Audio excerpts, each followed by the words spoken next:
حضرتك بتصلي على النبي، الكبده دي طازه ولسه الحيوان مقتول دلوقتي، والكبده خارجه من بطنه، والكبده طازه. لو مش مصدقه دوق السجق ساعات. النهارده هنجرب اشهر براندات بتعمل كبده وسجق شرقي في مصر، مع اني مش مقتنع قوي بالفكره دي، لان الكبده والسجق دي بتتاكل من عربيات في الشارع، عربيات زي بتاعه موقف العاشر وال20 فيصل والاسكندريه. بس هنجرب لان الاسعار مختلفه جدا، في سندوتش بادئ من اول 20 جنيه لحد 45 و50 جنيه. يلا نبدا ونشوف مين معانا. اول واحد معانا على بركه الله ويوكل، وبعد كده عز المنوفي، بابا عبده، زيزو نتانا، وسكالانس.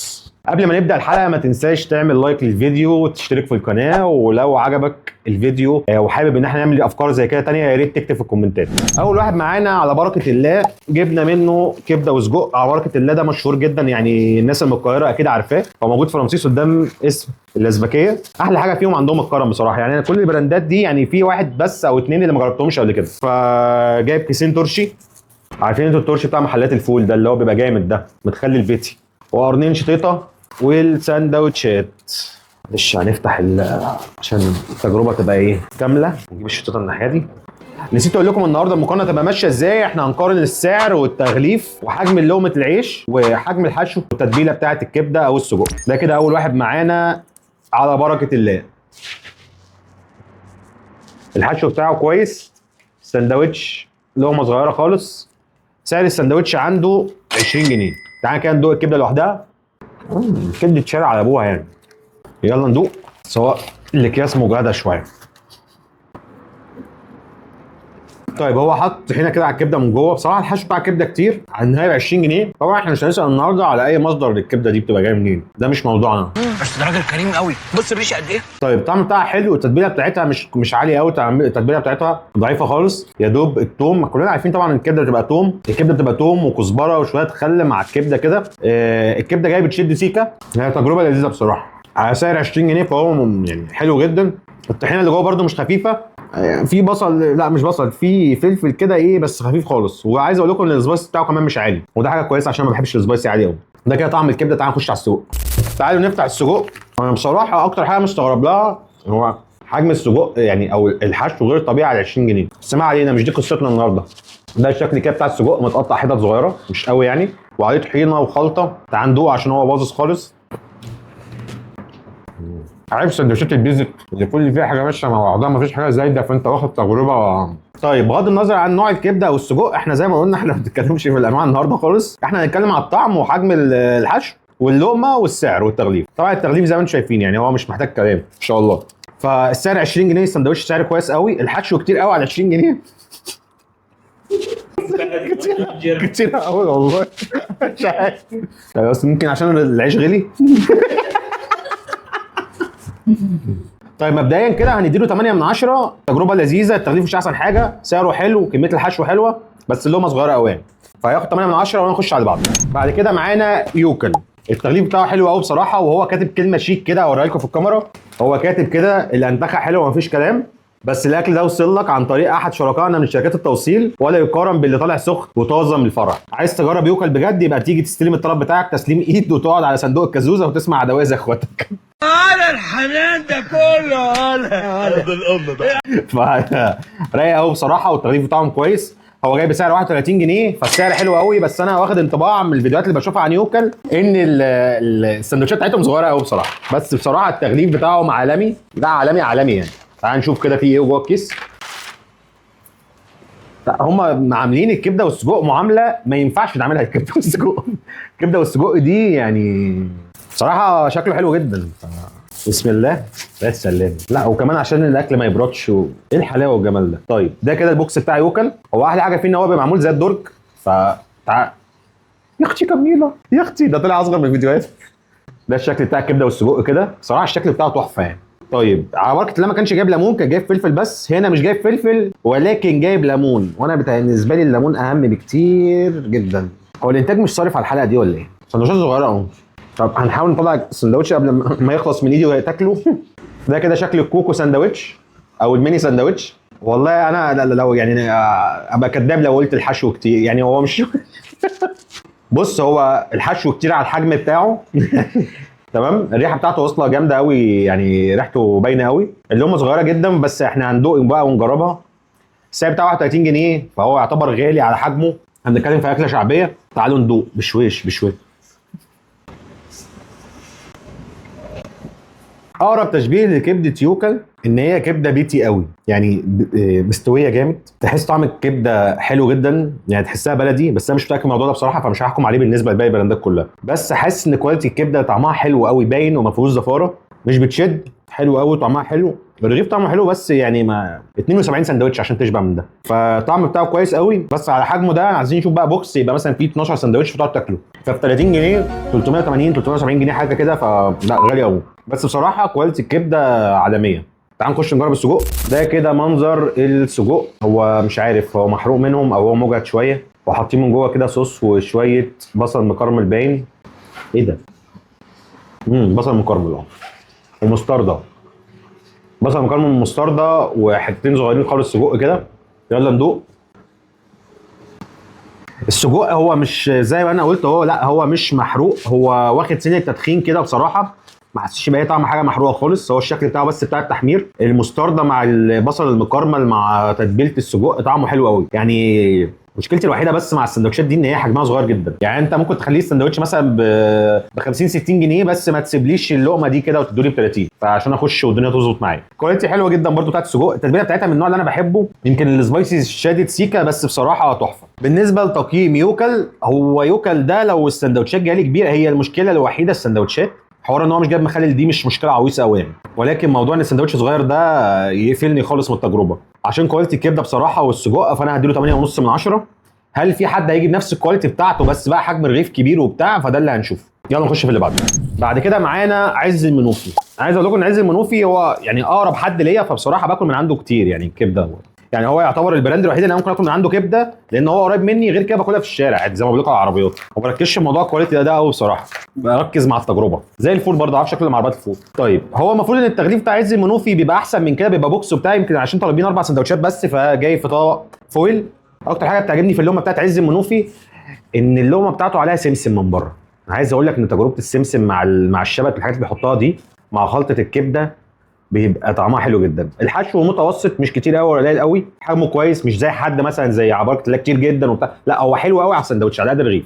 اللقمه بتاعه اكبر شويه من عبارة الله، واكبر بكتير جدا، يعني قد 3 سندوتشات من يوكل. انا بس قبل ما نبدا، انا ما بحبش بس في عز المنوفي ان موضوع ان السبايسي عنده عالي قوي، يعني موضوع السبايسي ده لو ظبط السجق المدخن عنده بحته. يلا نجربه. اللقمه بتاعت عز المنوفي هو متميز بيها جدا بصراحه، موضوع السمسم اللي قلت لكم عليه. احلى حاجه ان الكبده هنا جايه مش مجلده، عليها خلطه، فالخلطه موديه ان التجربه كلها بتبقى فيها، يعني التجربه نفسها جوسي جدا من جوه، مش ناشفه خالص. الخضار اللي هو حاطه مع البصل مع الفلفل، التومه باينه، والخل طعمه حلو جدا. زي ما قلت لك، عاتب الوحيده عليه ان هو بيبقى حراق شويه زياده، انما غير كده هو بصراحه اللقمه عالمي، انا بحبه جدا يعني. تعال نخش بعد كده في السجق ونشوف لقمه السجق. ده كده جبنا من عنده السجق الشرقي، يعني عباره عن قطعتين كبار، نفس اللقمه برضو. عنده تتبيله السجق، هو شكله يعني واخد خلطه لما عدمان يعني. طيب هو اللقمه طعمها حلو والخلطه كويسه، ولكن السجق فيه شده كده انا ما بحبهاش، يعني في حته شده زياده كده انا مش حاببها، والتتبيله من جوه برضو مش عجباني. يعني انا بطلب اصلا من عنده، بطلب سجق اسكندراني، او ممكن اطلب سجق مدخن، فهو مش مميز قوي بالسجق، بس الكبده بتاعته عالميه بصراحه. التجربه اوفر اول على بعضها، بعد ما ياكل واحد مخلل هياخد 8.5 من 10. يلا نخش في اللي بعده. بعد كده معانا ملك الكبده والسجق بابا عبده. بابا عبده جاي بسعر 35 جنيه، هو جايب اللفتين دول كده. طبعا التغليف يعني السعر بتاعه لسه متوسط، جايب سندوتش ب 35 جنيه. نشوف بقى مين فيهم الكبده ومين السجق، عشان هو طري قوي، هو عاملها انصص. طب حلو جدا. طيب بابا عبده جايب كده الرغيف انصص، فاحنا هنقارن بقى الرغيف ككل مش النص بس. يعني هو بصراحه ده شكل كده الرغيف عند بابا عبده، فلفل كبير وباين، بس الكبده متقطعه صغير خالص. يعني انت لو حطيت السندوتشين كده، يعني لا يعني السندوتش محترم قوي بصراحه، كبير لقمه زي بتاعت البقاله بتاعت الزمان كده. يعني هي يعني ما بحبش كده تبقى متقطعه صغير قوي كده، بس يعني هنجرب وندوق طعمها عامل ازاي. طيب التجربه بتاعت الكبده حلوه قوي بصراحه، التتبيله جميله قوي واللقمه جميله وطعمها حلو وصبحه، وباقي العيش برده كان صابح بتاع كل البراندات بالامانه. الكبده بتشيك دي سيكه صغيره بس مش حاجه وحشه يعني، بس كميه فلفل وسبايسي عاليه قوي. عايز اقول لك ان انا فقدت حاسه اللسان مش التذوق، فقدت لساني. حلو قوي بس حراق، الناس كيفت الحراق بصراحه، هم اللي عاجبهم قوي بابا عبد. حلو بس لو من غير سبايسي كان بقى عالمي. تعال نخش في السجق. هل السجق هيطلع سبايسي زي الكبده ولا ايه؟ حجم اللقمه يا جماعه، حجم اللقمه بالنسبه للسعر 35 جنيه بصراحه يعني ما شاء الله. لقمه رفيعه بس رغيف كبير، ده قد سندوتشين مثلا من اي براند تاني، او قد 5 6 مليون كيلو. طيب يلا ندوق السجق. تعالى اوريكم كده السندوتش من جوه. السندوتش من جوه فيه 3 صوابع سجق او لحسه طحينه كده على طرف لسانه. يلا ندوق. صراحه السجق عادي يعني، السجق عادي خالص، بس باين قوي ان هو سجق معلب او حاجات اللي هي المحفوظه يعني. تربيته مش قويه قوي، هو بس موجود في اللقمه هو ولحسه الطحينه صغيره، فمش سندوتش فقير قوي يعني. طيب بابا عبده هياخد كام؟ بابا عبده الكبده بتاعته عالميه ما عدا موضوع السبايسي يعني، التقييم لو كان على الكبده بس كان الموضوع اختلف بصراحه، ولكن كبده حراقه قوي، فبابا عبده هياخد معانا 8 من 10. يلا نخش في اللي بعده.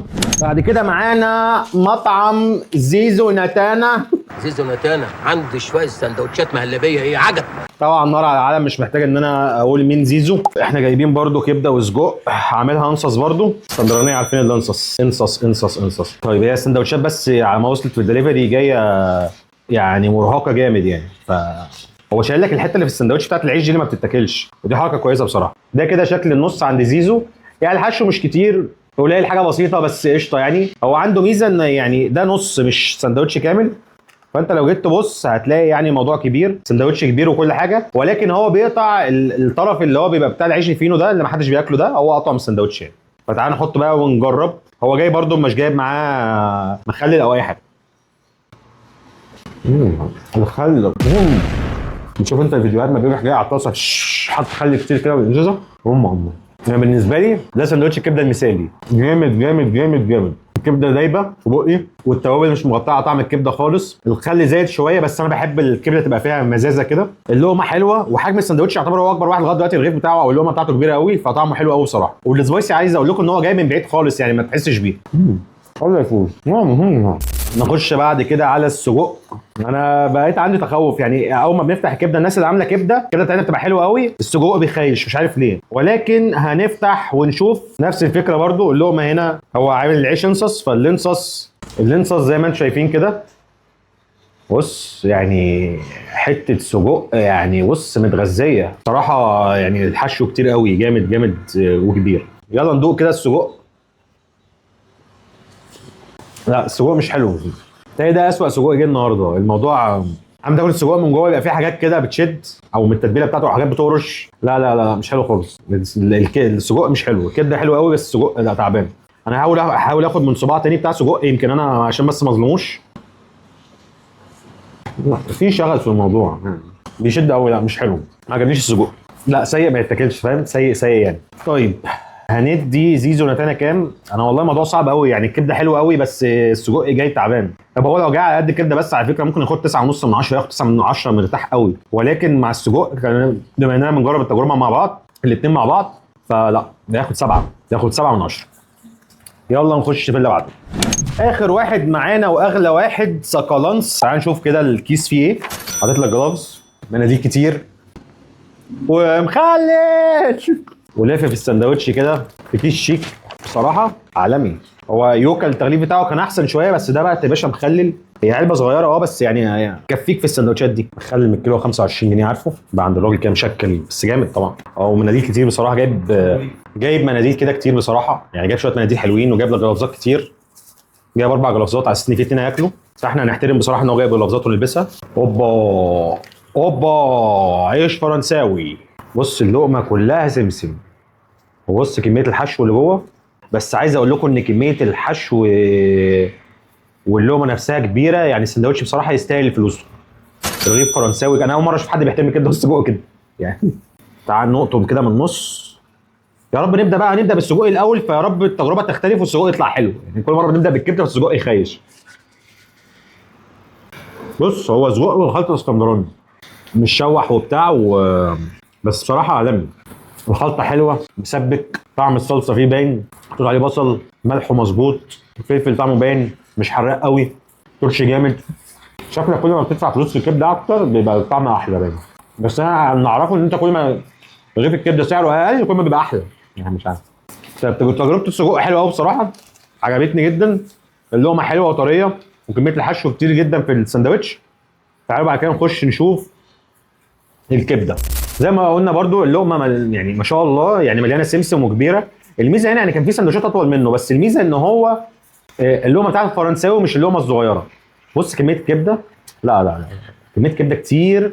الحشو مالي السندوتش، ما فيش اللي هو يعني بيملى من النص ويسيب الاطراف فاضيه والجو ده. بص الدنيا جامده قوي يعني، فانا متفائل بصراحه ان انا اجربه. يلا.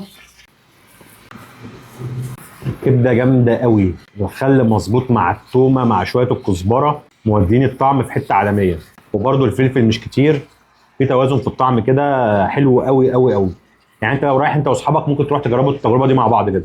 طيب التجربه بتاعته جميله. سندوتش غالي 45 جنيه، ولكن انت بتاخد سندوتش فرنساوي او قريب قوي من حجم الفرنساوي، طعمه حلو قوي، كميه الحشو كتير جدا، جايب لك مناديل وجلافز ومروق عليك وجايب لك مخلل. هو عارف يعني اكيد صاحب المحل ده هو بيحب الكبده فعارف بياكل الكبده ازاي.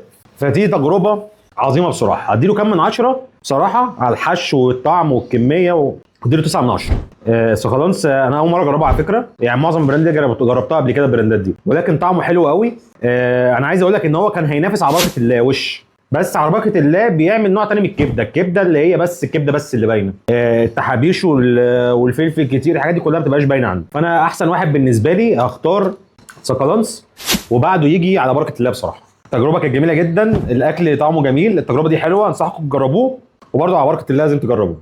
ده كان فيديو النهارده من الدرش، اتمنى يكون الفيديو عجبكم ان شاء الله. لو عندك افكار جديده ممكن تكتبها لي في الكومنتات، ولو عجبك الفيديو ما تنساش تعمل لايك وتشترك في القناه. باي.